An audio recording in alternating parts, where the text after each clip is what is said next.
I'm Lisa. I am a lifestyle expert and a mom of 7, and I am so glad you are here today. Have you ever felt inadequate when it comes to the idea of becoming a new mom? Well, guess what? You're in the right place, because today I'm going to talk about all the things that I felt when I was a brand new mom and tips and tricks that I wish I could have told myself back then. And if you stay to the end of this video, I'm going to share with you a piece of wisdom that another mom shared with me that really changed how I look at the whole topic of motherhood. But before we dive in, let me ask you, what word best describes how you're feeling about being a mom right now? Are you scared? Excited? I'm going to put a poll in the cards, but let me know in the comments below if there is like another word that describes your emotional state in regards to motherhood. My first tip for new moms is do not feel pressured to buy all the things. Oh my gosh, let me tell you this story. So I was 25 when I was a first-time mom, and I am a planner, let me tell you. So I ripped out a page from a magazine that, I kid you not, it must have had 50 things, 50 essential things that a mom needs to be prepared for a baby. And I remember I was so overwhelmed, and I was literally in tears handing the list to the pharmacist, literally saying, I don't even know what a nasal aspirator is. And like literally just feeling so inadequate and feeling like such a failure already before we even started.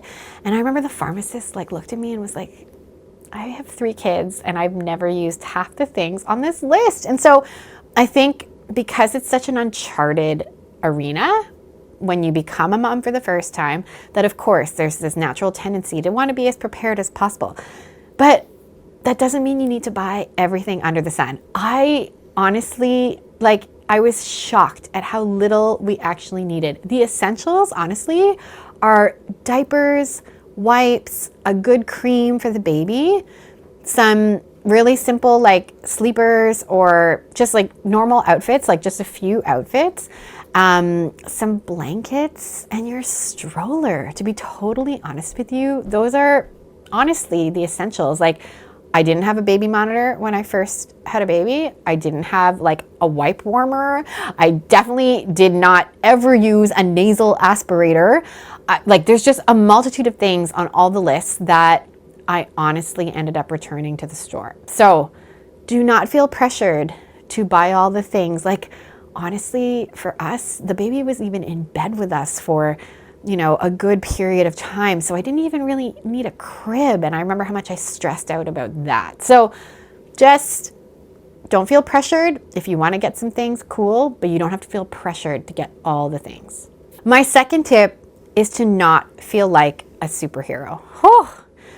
I felt like when I became a mom, I definitely pushed myself too hard. And again, this is my personality. If you've been following me for a while and listening to my videos, you know that I'm just a bit of an overachiever naturally. And I remember the first couple of weeks, I pushed myself way too hard. I kind of felt like, I should be able to get up and do blank, or I should be able to get up and go grocery shopping, or I should be able to kind of live life normally. I didn't realize just how physically a toll labor is, as well as emotionally and hormonally. I think these last 2 pieces, the emotional and the hormonal aspects, should not be forgotten. You can be so elated and happy one minute and then bawling your eyes out the next minute. It just is a very interesting, tenuous place, new motherhood. It just is. And so to just not feel like a superhero and feel okay that the amount of things that you accomplish in a day are very different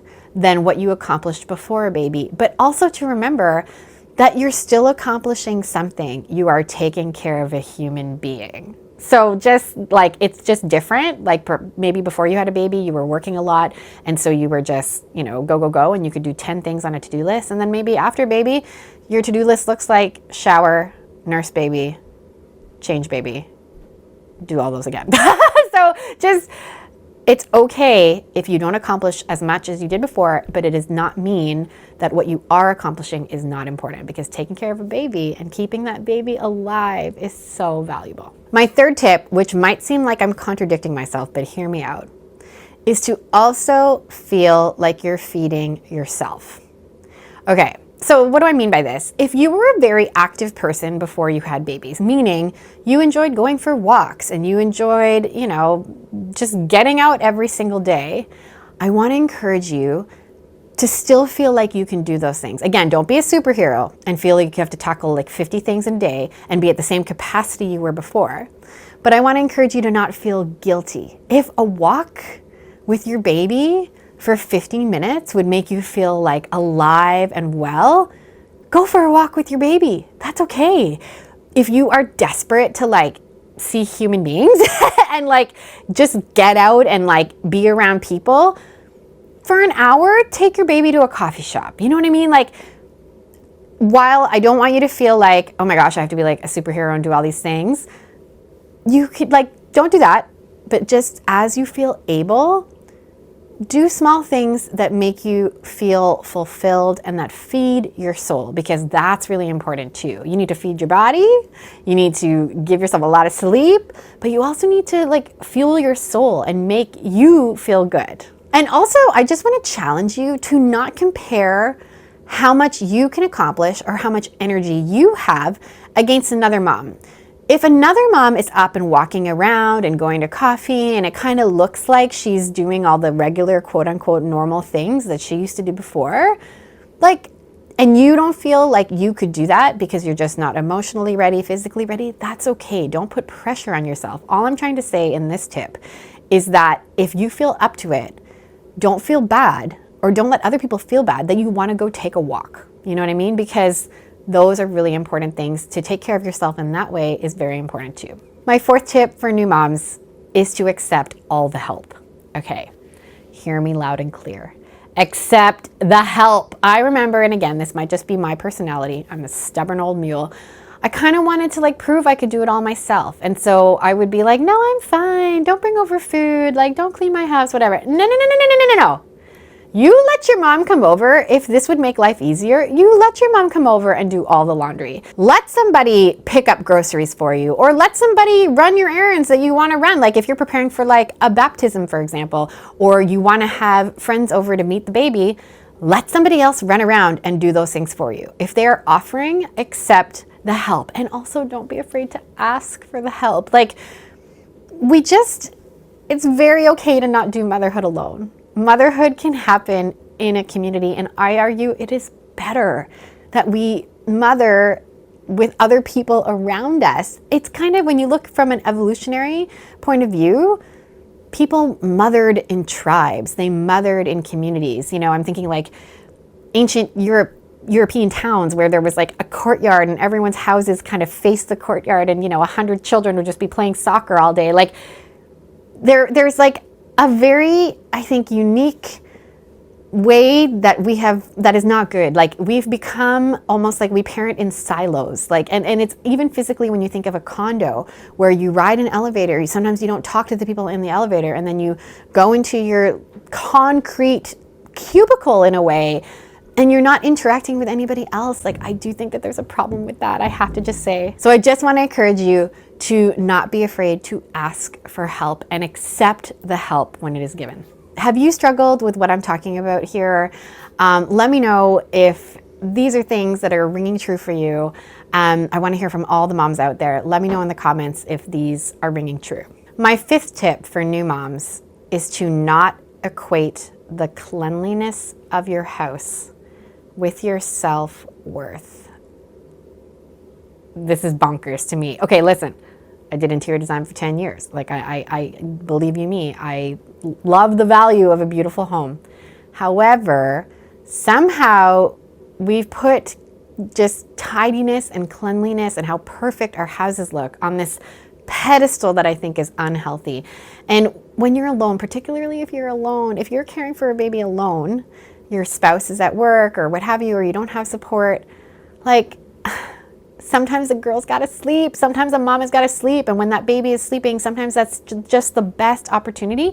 And believe me, I know the tension of feeling like, okay, the baby is sleeping, what's the best thing to do? Do I write a blog post? Do I do the laundry? Do I do the dishes? Do I tidy the living room? Or do I take a nap? Do I take a shower? I haven't showered in like 7 days. Like I get it. But sometimes you have to just take the nap to feel good and to be healthy. And sometimes, and again, like, I love a clean house, don't get me wrong, but the cleanliness of our home does not equate how good I feel about myself. The cleanliness of our home does not mean that we are all of a sudden like superior people or better than anyone else. No, no, no, no, no, no, no. Cleanliness and order, I think, will hugely impact our mental health. So I believe in keeping homes that are tidy and that make us feel good. So I don't want to confuse these 2 points.